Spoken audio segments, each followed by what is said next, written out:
There is no Roe versus Wade. There is no Planned Parenthood versus Casey. Back at the state level, as Roe versus Wade fades into the past, the scramble is on in legislatures and courts around the country as pro-life and pro-abortion forces push for laws that reflect their own side of the debate. Our country's divisions over abortion are manifested in growing vandalism at churches and pro-life pregnancy centers. We'll take a deep dive into what's going on.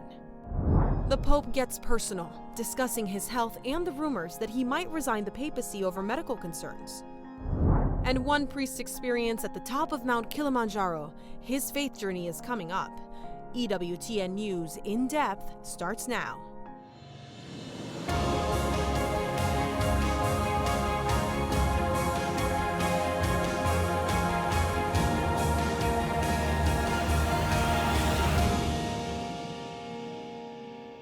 Welcome to EWTN News In Depth. The abortion landscape in America continues to evolve, with President Joe Biden signing an executive order on Friday aimed at protecting abortion rights. The order will direct Health and Human Services to take steps to ensure access to abortion and travel to get an abortion, among other agency directives. The move comes on the heels of the Supreme Court's decision that returned abortion regulation back to the states. Mounting lawsuits against pro-life laws in states across the nation has left many in a state of confusion. A map of the U.S. shows a patchwork of different types of laws in effect. On this map, courtesy of Politico, each color indicates something different. As of early this week, where abortion remains legal, where it is newly illegal, where it will soon be illegal, and where it will be illegal after 15 weeks, where state abortion laws are being blocked and where current law is uncertain. In many states, the legality of abortion has flipped back and forth multiple times since the Supreme Court's decision last month, depending on state court rulings. Even in Mississippi, that state that took on abortion at the Supreme Court, the state Solicitor General was back in state court. Scott Stewart was on EWTN News In Depth just last week, talking to us about his victory in the Dobbs case. Early this week, an attorney for Jackson's women's health organization, Mississippi's only abortion clinic, asked a state judge to temporarily block a trigger law banning abortions there. Here was Stewart's response. In the past 2 weeks, the state of the law has changed dramatically. And the court needs to decide this motion based on the law as it now stands. You know, if this suit were filed a month ago, if this hearing were 2 weeks ago, things would be very different. The plaintiffs would have a much different claim. But, you know, and that's because 2 weeks ago, there was a Roe versus Wade, there was a Planned Parenthood versus Casey, and there was a pro-choice Mississippi versus Fordyce. That's no longer true. The judge denied the clinic's request, and the Mississippi trigger law went into effect on Thursday, closing the Jackson Women's Health Organization clinic, otherwise known as the Pink House. Many other facilities also closed in other states across the country. This women's health center in Charleston, West Virginia, was the state's only abortion clinic. West Virginia reverted to a century-old abortion ban law after Roe was overturned on the federal level, and all abortion services there were suspended. The clinic's director says her facility will remain open for its other services, routine gynecological care, mostly for low-income patients on Medicaid with nowhere else to go. We also recognize that abortion is only one piece of this puzzle for reproductive justice. People deserve to have affordable and accessible, equitable and quality prenatal care, birth care, postnatal care, child care, and those are all, things that we are certainly going to advocate for moving forward. But other abortion providers are packing up and moving to other locations. This week, Whole Women's Health, the largest independent abortion provider in Texas, announced that after 20 years of operation in Texas, it was closing its 4 clinics and setting up again in New Mexico. And big tech is getting involved in the debate over abortion. Google this week promised it will automatically delete tracking data that shows if users visit an abortion facility or fertility center. The change comes amid growing concern that the information sites like Google that collect a person's location and internet search history can be used as evidence to criminalize women seeking abortions. Google is the first tech company to publicly say how it will handle user data in response to the overturning of Roe versus Wade. Getting a grasp on the legal and political landscape at the state level is key to understanding the impact of last month's decision. To help us get a handle on what's going on, we're joined by constitutional scholar and appellate attorney Adam White. He's a senior fellow at the American Enterprise Institute and served on the Presidential Commission on the Supreme Court. Welcome back, Adam. It's so great to have you here to explain all of these intricacies. President Biden directed HHS this morning to protect abortion access in an executive order. What kind of power does this really have? Are executive orders symbolic? Well, they're more than symbolic. An executive order, while it can't trump the Constitution or federal statutes, it can direct agencies to exercise discretion in certain ways up to the limits of the statutes and the Constitution. So we'll soon see to what extent President Biden's executive order does bump into statutes of the Constitution. But right off the bat, I just want to point out he's ordering HHS to consider which actions it could take under the Affordable Care Act and other statutes to expand access to abortion. For all the talk after the Dobbs decision that this would return the issues to the states, and that's true, those of us who focus a lot on the administrative state knew that it was only a matter of time and probably not much time until the Biden administration would try to route all these issues first and foremost back to the administrative state. And so here we are. And so just to give a little background, Adam, the federal government can't create a right to abortion through an executive order, but they can tell all of the government agencies to get involved in abortion access. Is that right? That's right. And of course, the tale of the Affordable Care Act from its very enactment has been an effort over and over again by first the Obama administration and now the Biden administration to stretch its meaning, to expand provision of contraception or abortion to women. And now we'll see that again. We'll see it stretch the meaning of statutes and probably bump up against sovereign powers of the states and private rights of individuals. Well, we'll have to see how that plays out. Adam, can you explain what states can and can't do now that Roe and Casey are overturned? Well, now that Roe and Casey are overturned, of course, the states have the primary authority to legislate on questions of abortion.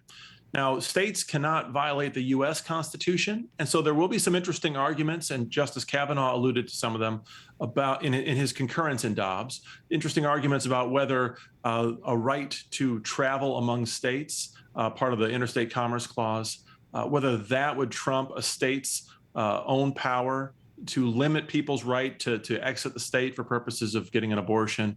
So we'll see that. We'll also see interesting claims under state constitutions, arguing that actually the state constitutions limit what the state legislatures can do.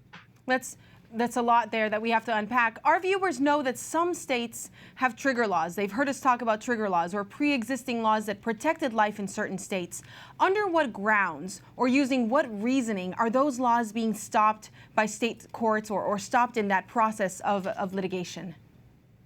Well, we'll see at least three grounds raised. I don't know how much any of them really actually carries weight, but we'll see these litigated.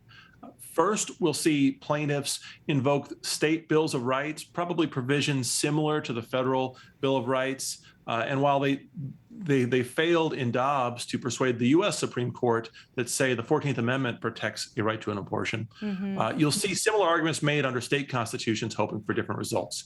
You're also seeing arguments that the state's laws restricting abortion are unconstitutionally vague. Ironically, the kind of argument that conservatives are making against federal administrative agencies now, often with great criticism from the left, you'll now see progressives make exactly the same kind of argument against state abortion laws, saying that they're insufficiently precise and explicit to really define people's rights and obligations. And finally, you'll see arguments about the state's separation of powers, particularly in states where the trigger laws vest a right of private action, a private cause of action for individuals to file their own lawsuits limiting abortion.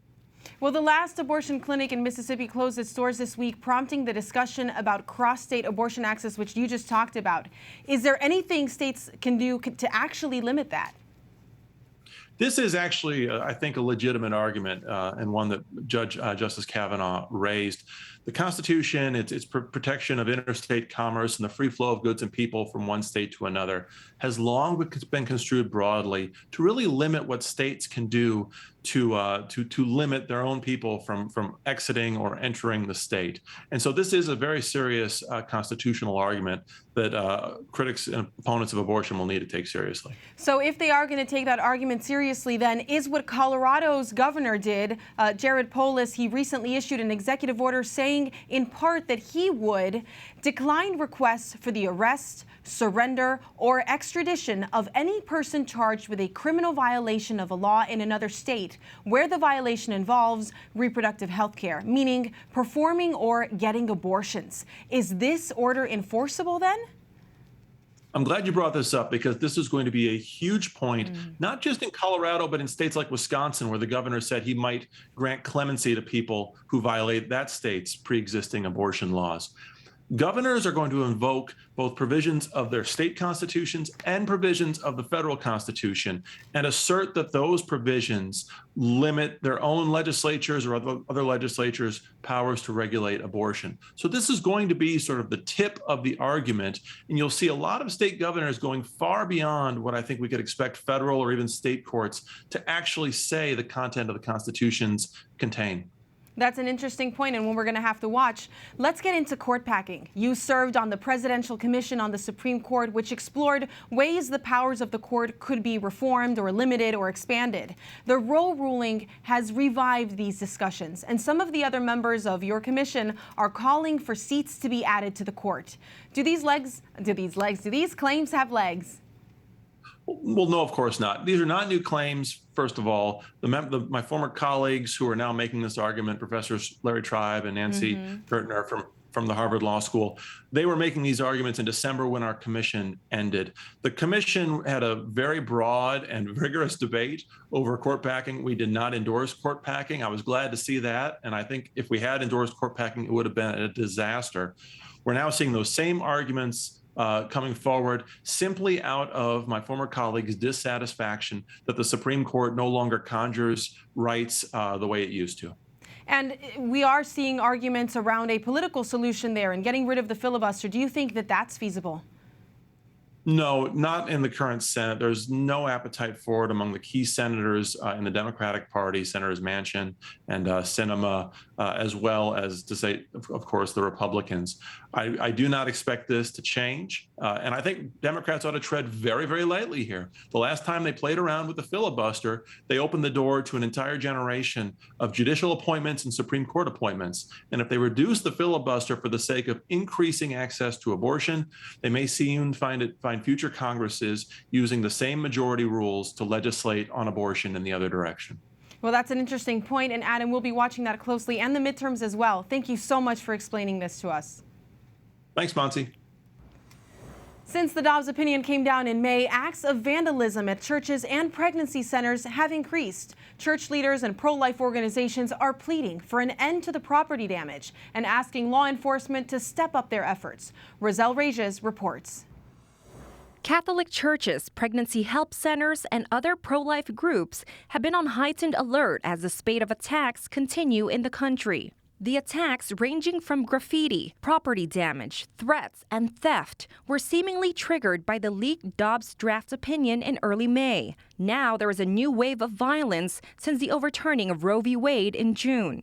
The Catholic News Agency has been keeping an updated map of notable attacks that have been reported in the past 2 months. As of this week, at least 70 incidents have taken place nationwide.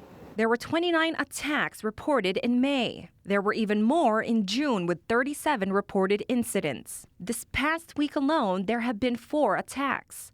2 were pregnancy centers in Florida and Minnesota. The other 2 were Catholic churches in Wisconsin and North Carolina. The U.S. bishops have tracked 144 church incidents since May 2020 and are pleading for an end to the violence. The bishops wrote, "For 2 years now, Catholic churches have been attacked and vandalized at an alarming rate. We urge our elected officials to take a strong stand against this violence, and our law enforcement authorities to increase their vigilance in protecting those who are in increased danger." Pregnancy centers are also in the crosshairs. One of the hardest hit is the Compass Care Pregnancy Center in Buffalo, New York, which was set on fire on June 7th. Graffiti on the building refers to the pro-abortion group Jane's Revenge, reading, "Jane was here." The intention of Jane's Revenge was to stop us. It was to put us into fear. They wanted us to stop. They said we had 30 days to shut down. We did not. And so they firebombed us. It's not clear whether Jane's Revenge is an organized group or a call to action. Authorities are not sure of its origins or its leaders. But its organizers took responsibility for a firebombing of a pro-life organization in Wisconsin back in May and promised a night of rage for the evening Roe V Wade was reversed. According to CNA, some of the reported vandalism incidents appear to be copycat attacks. Several of the graffiti incidents featured the threatening phrase, "If abortions aren't safe, neither are you." And they had found that the glass, all the windows were broken and the fires were lit. And the signature kind of graffiti scrawl of the abortion terrorist group Jane's Revenge was on the side of our building too, and it said Jane was here. They later took responsibility for that particular firebombing. The building was catastrophically damaged. It's unusable. So we had to, we're in the process of rebuilding it. As the escalated threats continue, Compass Care CEO Jim Harden says he has alerted local police and the FBI and consulted with security professionals for a safety plan. Compass Care has resumed operations in another undisclosed location and is in the process of rebuilding the office in Buffalo, which Harden explained would cost hundreds of thousands of dollars. Despite the stumbling block, Harden says he and his staff will continue to serve women and save babies. The mission of Compass Care and most pregnancy centers is this: we're Christ-centered agencies dedicated to empowering men and women to erase the need for abortion by transforming their fear into confidence. We're going to keep doing what God has called us to do. This is God's work, and we believe that He protects His own. Rochelle Regis, EWTN News in Depth. The White House has condemned the vandalism aimed at pro-life organizations and churches, and the FBI says it continues to investigate the crime wave, is working closely with local law enforcement, and is taking all threats seriously. What can pro-life and church leaders do to protect against this vandalism? A robust discussion on that and the pro-life actions we need to take to make life after Roe the best it can be for America's women and children. EWTN News In Depth is coming right back.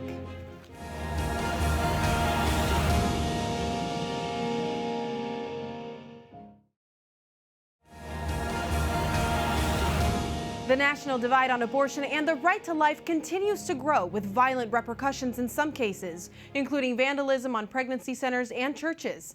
Welcome back to EWTN News In Depth. Catherine Lopez, author and senior fellow at the National Review Institute and chair of Cardinal Dolan's Pro-Life Commission in New York, is here to weigh in on this disturbing trend. Catherine, thank you for being here with us. Last weekend, you participated in a pro-life mass that was protested, part of a prayer ministry in New York. What was the protest like? Well, this has become a trend. We're getting used to being protested simply for praying. It was basically, we had Mass at Old St. Patrick's in Lower Manhattan, and as soon as Mass started, we could hear the chants, pro-life is a lie, you don't care about women, you don't care if women die, all of these kind of things. God loves abortion is one of their favorites now.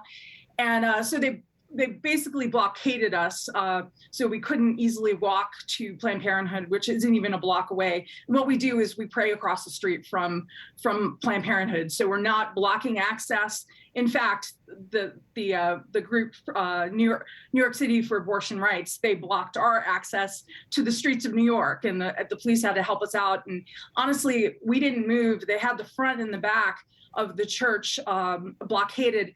And there wasn't much movement for about an hour when the police threatened to arrest people who were blocking the pedestrian walkway.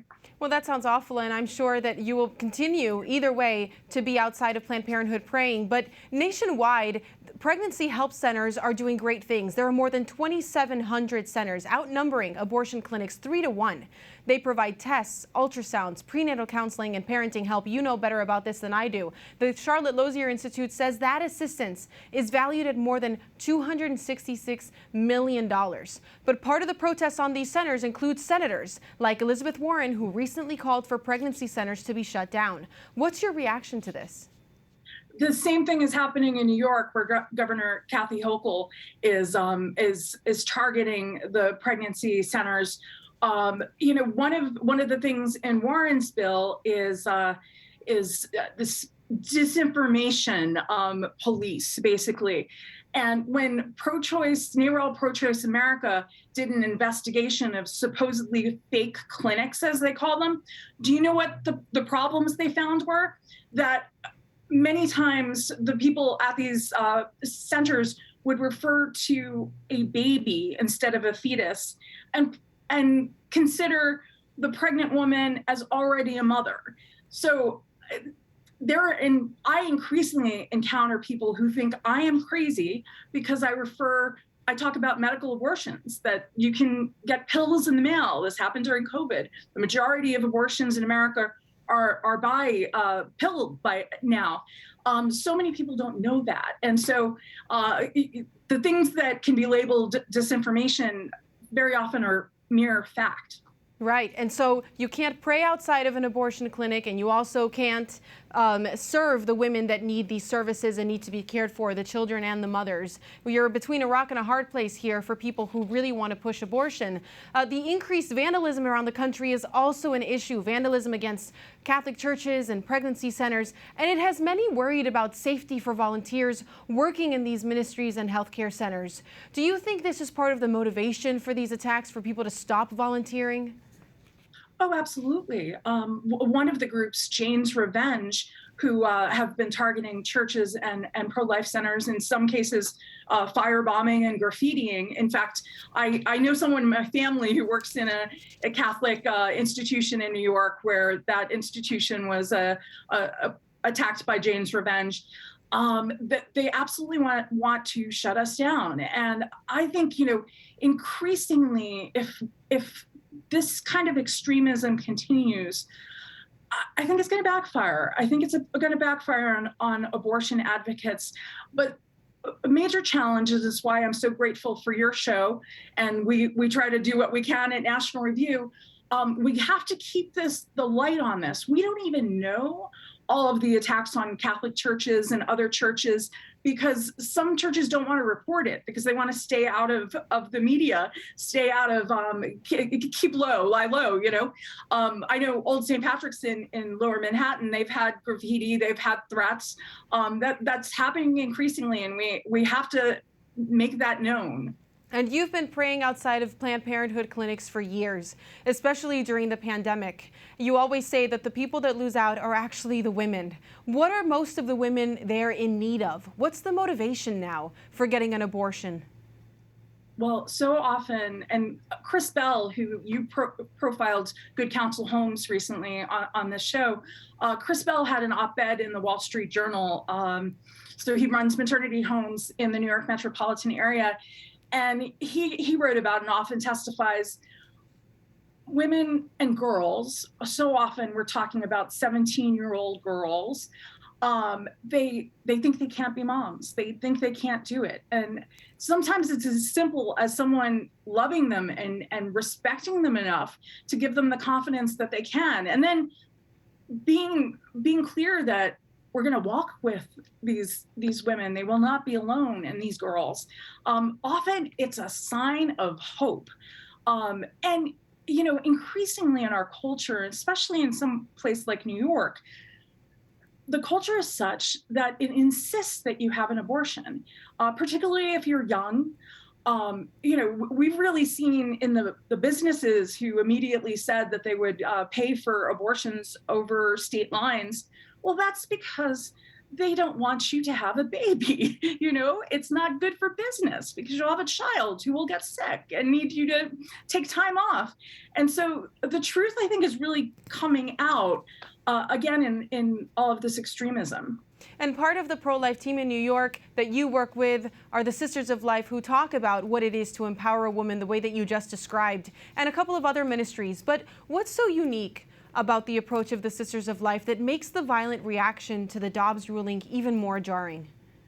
Well, I've been at masses where I remember one time literally being online behind two Sisters of Life, and the chants outside were saying, "You don't care if women die." And meanwhile, the Sisters of Life dedicate their lives to God and serving women. And this isn't about politics. This isn't about ideology. This is about love. If you go to their website, it says, "You are unrepeatable." This is about more than pregnant women. This is about restoring a sense of human dignity. So many people, even people who go to church every day, don't know how loved they are. And we kind of have to start there because we can't just end abortion overnight because there's so many pressures and things that have been put in our heads that lead to abortion. Having the human conversation when we talk about life. Catherine, thank you so much for your courage and your advocacy. Thank you, Montse. Our conversation continues next. A leading Catholic voice on abortion policy, post-abortion counseling, contraception, and work-life balance for women. Mary Fiorito of the Ethics and Public Policy Center joins us when we return. It had a tremendous number of challenges due to weather and other things, but in the end, it all worked out. And later, the struggles to get to one of the highest summits on earth. The journey of a priest and a small group of faithful reaching for the heavens.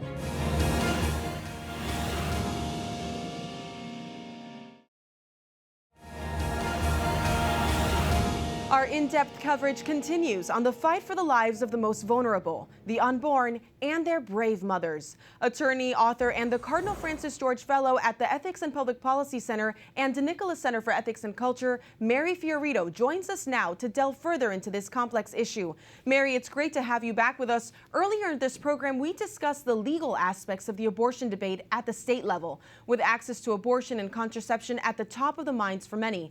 But what is missing in this discussion is clear. Support for women. What leading topics should federal lawmakers be considering at this time, Mary? Well, I think the very first thing they should do is to halt the disinformation and, frankly, the outright lies that are being perpetrated upon American women right now. Probably the most dangerous of these is that somehow laws that protect the unborn will make it difficult for women to receive treatment for ectopic pregnancies or miscarriage treatment. And that is just blatantly false. We have had Catholic hospitals and doctors come out saying that is not true. We have always treated women with ectopic pregnancies and women who are miscarrying. We can do that in a way that respects the lives of both the unborn child and his or her mother. Our duty is to care for both patients. We can do that safely and carefully. We know that Catholic hospitals have been doing this all along, so it's really disingenuous and dangerous for the federal government to be, allowing this kind of information to circulate, and in some cases, they're even promoting it. President Biden has talked about miscarriage treatment being in jeopardy. And the last thing we want is for a woman who is experiencing an ectopic pregnancy in particular, but also a miscarriage, to be afraid to go to the hospital because of Roe versus Wade being overturned. Absolutely. It's Again, Catholic hospitals treat women. Right. And that is what I'm truly concerned about, that women will be afraid. And we saw something very similar to this when the partial birth abortion debate was going on. I don't know if you remember that, Montse, but Planned Parenthood put out misinformation saying that the baby received so much anesthesia via the mother that the baby was actually dead at the time the procedure started. That was absolutely false. And it took finally for the head of the American Society of Anesthesiologists to come out and say, if we gave a mother that much anesthesia that it would kill her unborn child, it would also kill the mom. And they told stories of how women were coming to them and to other anesthesiologists absolutely terrified, putting off necessary surgery during pregnancy because of a Planned Parenthood lie, because they were afraid they would get the kind of anesthesia that kills the baby. So we've seen them do this before. It's incredibly reckless and incredibly, disrespectful of the medical profession, who has always been able to treat women with ectopic pregnancies and miscarriages. Happened before Roe, it's going to happen after Roe is gone. And I know that has to be a priority for the pro-life movement and for the federal government. Let's talk about initiatives that help women, like the PUMP Act or the Nursing Mothers Act, that sought to expand workplace protections for nursing mothers. With formula shortages still affecting American families today, why aren't these initiatives getting more traction? Yeah, and they really should. And I think, again, this is just because of the very divisive tone that we see coming out of the White House and from other, blue states and Democratic governors, where anything that is promoting women's health and well-being during pregnancy is somehow seen as a threat to abortion.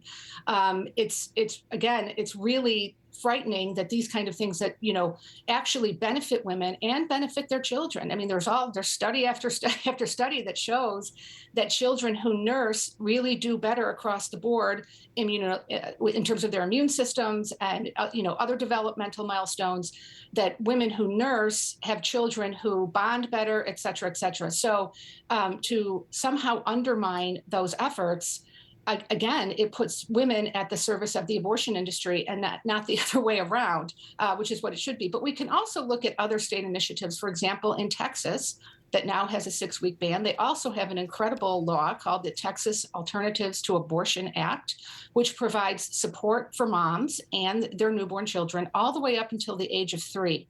And the Texas state legislature has put its money where its mouth is. They offer services that are really comprehensive wraparound services. And they do so with a huge influx of funding from the state, $100 million so far. And so they are really committed to making sure that women who are able to choose life also have the support that they need. And private charities like Catholic Charities are using their public support from their donors to even enhance those services all the way up until the time that the child is 5 and then starts kindergarten. So it really is, it's really very exemplary. And, I mean, you look here in Illinois where I live, we have elective abortion on demand, taxpayer funded, right up until the 9th month of pregnancy. But yet we rank, I think, 45th out of 50 states in terms of services to disabled. So what kind of message do we send to people with disabilities and to women who are living in poverty, that abortion is your best solution and will give you as many free abortions as you want, but, don't come and talk to us about wanting a safe school for your child or, other kinds of preschool care for your child. Those are very few and far between, but we are putting all of our resources into abortion, which sadly many poor women feel forced into having. They don't want to have them across the board. Those, women of color and the poor tend to score much higher in terms of pro-life views and beliefs when they're asked about them, but yet they are the ones who are the most forced by economic circumstances to walk into an abortion clinic. That's right. The lack of support is coercive. Absolutely. I want to ask you one last question, Mary, just because you know the pro-life movement and it's beginning so well. You talk about it all the time. How is the face of the pro-life movement changing with this new generation that calls itself the pro-life generation, but is very different in the way that they approach these issues? Yeah, they have a very interesting approach. Some of the groups are really very much grounded in the consistent ethic of life. So they're very much pro-life on the abortion issue, but they also feel very strongly about issues like capital punishment and the environment. And they tend to weave those messages into any of the consistent ethic and, what they call whole life approach to the abortion issue. So they really are outspoken on a number of different things, but they believe in the name of human rights and consistency that they must include the unborn in that calculation of belonging. So they're very much about being inclusive and what they would call a radical inclusivity, where everyone gets included just by the fact that they're human, the disabled, people who are in marginalized groups. So it's a little different from the way the pro-life movement started, back in the late 60s and early 70s, where, from what I've been told from those who were in that first generation of pro-lifers, they were really convinced that once people saw ultrasound images, and once people understood the capacity of the unborn child to feel pain, for example, that the better angels would win out, and that Americans would say, wait a second, these really are small human beings, and we can't do things to harm them. But unfortunately, that message didn't resonate with everybody, and we had to kind of embrace some different strategies to be able to get to where we got with the Dobbs case.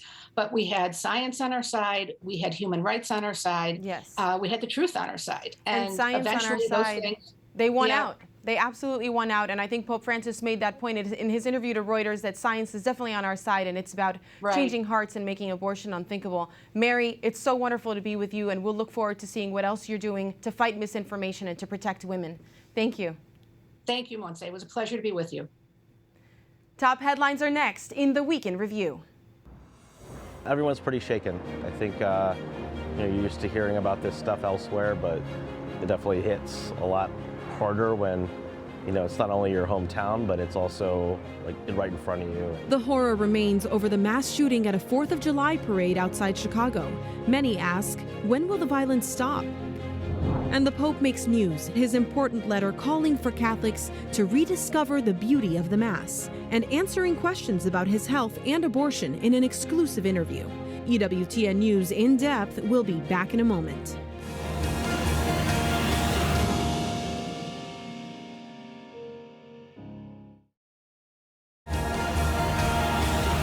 The assassination of the former Prime Minister of Japan tops our week in review. Shinzo Abe, a divisive arch-conservative, died after being shot during a campaign speech Friday in western Japan. This is footage of the former Prime Minister moments before he was shot. The 67-year-old was shot from behind minutes after he started his speech. Abe was flown to a nearby hospital. Doctors say he suffered major damage to his heart in addition to 2 neck wounds and did not survive. Police arrested the 41-year-old suspected gunman at the scene. The attack shocked many in Japan, as a nation that has some of the strictest gun control laws.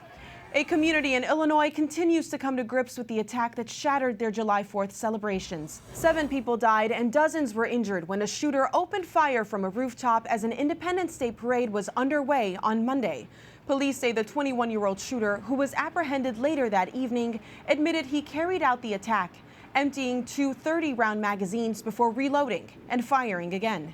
The victims who died ranged from 35 to 88 years old. There are no words for the kind of evil that shows up at a public celebration of freedom, hides on a roof, and shoots innocent people with an assault rifle. There are no words I can offer to lessen the pain of those families who will no longer associate the 4th of July with celebration, but instead with grief. Among the many condolences pouring in are those from Pope Francis. In a letter to the Archbishop of Chicago, he said he was deeply saddened by what he called the senseless shooting and called on every member of society to reject violence in all forms and to respect life in all its stages. A new report on the mass shooting in Uvalde, Texas, reveals a police officer armed with a rifle could have shot the gunman, but didn't because he was waiting for permission from his supervisor. Authors of the report say the officer should have considered it an active situation and taken action. Another finding indicates that many of the victims could have been saved had they received medical attention sooner, while police waited more than an hour before breaching the classroom. This is the latest review of how police failed to act during the school massacre in May. 19 students and 2 teachers died in that shooting. A candid interview with Pope Francis this past week about his health and his future as the head of the Roman Catholic Church. The Pope has had recurring knee problems and complained of sciatica. It's now common to see him receiving assistance while walking or being pushed in a wheelchair. In his most extensive comments yet about his mobility issues, Pope Francis told the Reuters news agency the inflamed ligaments in his knee worsened when he suffered a small fracture after taking a misstep. But he said his knee is now improving with laser and magnet therapy. Francis also dismissed rumors that cancer was found when he underwent surgery a year ago to remove part of his colon because of diverticulitis. He said the operation was a success and his doctor said nothing about cancer. He did repeat his often stated position that he might resign someday if he felt his health made it impossible for him to run the church, but said there were no plans for that now or in the near future. In fact, he made more big news in the Reuters interview when he said that after his trip to Canada at the end of July, he's hoping to go to both Moscow and then Ukraine to serve the cause of peace. Pope Francis remarked that diplomatic dialogue is open, and he hopes to meet Russian Orthodox Patriarch Kirill at an interreligious congress in Kazakhstan in September. The Pope also said that he'll be announcing the historic appointment of 2 women to the Vatican committee that elects bishops. The ultimate decision for appointing bishops rests in the hands of the Holy Father. However, the dicastery of bishops looks at recommendations from apostolic nuncios around the world and takes a vote, and then presents its recommendations to the Pope. Francis did not identify the women or say exactly when their appointment would take effect. And the Pope is making a push towards unity within the Church. For Novo Sordo, the Roman Rite celebration of the Mass that emerged after the Second Vatican Council, the Pontiff has published a meditation on liturgical formation, asking the faithful to abandon the controversial divide of the old and the new rites and support the role the liturgical celebration has in the urgent task of sharing the faith. EWTN News Executive Editor and Washington, D.C. Bureau Chief Dr. Matthew Bunson joins us now to discuss Pope Francis's message to the Church and his most recent statements. Matthew, it's so great to have you here with us. Pope Francis has been front and center in many discussions. Let's start with his letter, Desiderio Desideravi. First, what is an apostolic letter? Well, in the list of papal documents, an apostolic letter doesn't carry the same sort of weight, for example, as an encyclical or other types of documents. We think of the apostolic constitution that he used to reform the Roman Curia, and most recently, Traditionis Custodes, that really cracked down, so to speak, on the traditional Latin Mass, which is a motu proprio, which is a type of apostolic letter, but actually has more weight. In this case, an apostolic letter is a reflection on the part of the Pope, who's trying to impart important teachings to individuals and to the whole of the Church. So this is really a part of Francis's mind. In this case, his reflections and meditations on the liturgy as it connects to the traditional Latin Mass, but to the importance of the celebration of the Eucharist properly by the Church. A more broad call to come back to church and to come back to that sacrifice. And you said something that I thought was really interesting, that his motu proprio, which was about the Latin Mass, and then this follow-up letter, are they connected? Did this prompt the need for it, having the motu proprio? Yeah, I think they're intimately connected. What we have in Desiderio Desideravi is the Pope's effort to provide additional context to Traditionis Custodes. In other words, this is a document that the Pope intends to use to try to explain why he issued Traditionis Custodes, why he took these steps to limit the celebration of the traditional Latin Mass, but really more his reflections, again, on the importance of the Mass being celebrated properly, which goes to the heart in many ways of Traditionis Custodes. So the two really fit together as a whole. There have been some who have observed that it might have been really beneficial to Francis and to everyone had he issued this apostolic letter first and then gone to Traditionis Custodes, because this one really is at times a very profound reflection on the Eucharist, on the Mass, and the importance of celebrating it properly. A beautiful reflection for sure. And for Americans specifically, after the launch of the Eucharistic revival that we just celebrated, the Holy Father's reflection on the substance and not just the representation that Christ truly is present in the Mass is top of mind. Why is that so important, Matthew? Well, for American Catholics, for all Catholics, we need to be reminded of the real presence of the Eucharist, that the Eucharist is the source and summit of the Christian life. We see poll after poll in the United States that belief in the real presence is hovering around 50%. We found that in recent EWTN News Real Clear Opinion research polls. You've had the number as low as 33% in the Pew Research polls. So there is a kind of Eucharistic crisis, certainly on the part of many Catholics, average Catholics in the pews. And the Eucharistic revival is intended not just to help increase the belief in the real presence, but to really increase reverence and love of the Eucharist for all Catholics. So this document on the part of the Holy Father fits into certainly the American effort to have this type of revival for the spiritual benefit of Catholics, which means also the spiritual benefit of the entire world. Absolutely, and a reminder to live Sunday to Sunday and really understanding what our daily bread truly is. Aside from the Pope's letter, his interview with Reuters is slowly being shared with the world, and in it, he notes a potential agreement with China. What kind of agreement might be possible? Well, what the Holy Father is referring to is the likely renewal of the agreement that we saw from 2018. So this has been renewed already in 2020. We don't have the actual text of it, but the Holy Father really defended this Chinese agreement that it was intended to do a couple things. The first is sort of regularize or normalize the life for Catholics in China, but hovering specifically over the question of the appointment of bishops. So there are those who are very fiercely critical of the Holy Father's diplomatic effort with China, seeing that China has already interfered on a variety of occasions, as far as we know, with the appointment of bishops. But there's heightened concern right now because of the impending, and what we've already seen is the growing crackdown on the Catholic Church and Christianity in general in Hong Kong. The Holy Father, though, is taking a much more long-term view on this, seeing the diplomatic efforts as very slow, very deliberate, hearkening to the relationship between the Catholic Church, the Holy See, and the Soviet bloc in the 1970s, what was called Ostpolitik. So he's sort of taking a page from Pope Paul VI's approach to deal with the communist regimes. He's hoping it works here as well. I think that we have a lot to watch there, and like you said, a lot to pray for the people and the Catholic people in China for sure, and for our Holy Father. Thank you so much, Matthew. Great to be with you. President Biden awarded the Presidential Medal of Freedom to 17 people Thursday night. The list includes actors, sports stars, politicians, and activists, both living and deceased, who have dedicated their lives to advocating for the most vulnerable among us. Some of the recipients of the nation's highest honor are Olympic gymnast Simone Biles, Catholic social justice advocate Sister Simone Campbell, Apple co-founder Steve Jobs, and 2008 presidential nominee and former Arizona Senator John McCain. The president hands out the prestigious award annually. It had a tremendous number of challenges due to weather and other things, but in the end, it all worked out. And later, the struggles to get to one of the highest summits on earth, the journey of a priest and a small group of faithful reaching for the heavens.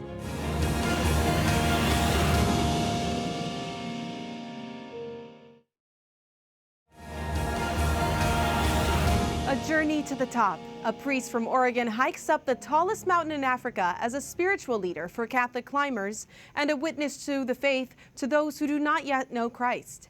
I spoke with him about his experience for this week's Faith Journey in Depth. Father Corwin Lowe, thank you for speaking with me about your expedition. Let's start with how this whole expedition started. Tell us, what made you take part in something like this?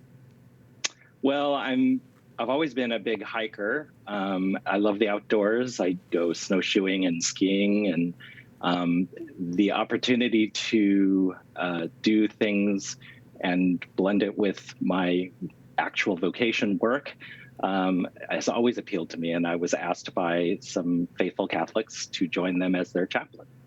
So you were there to provide sacraments every day along this journey. Did you celebrate Mass every day, confessions? I can imagine that's a good moment for confession. What was it like providing these sacraments?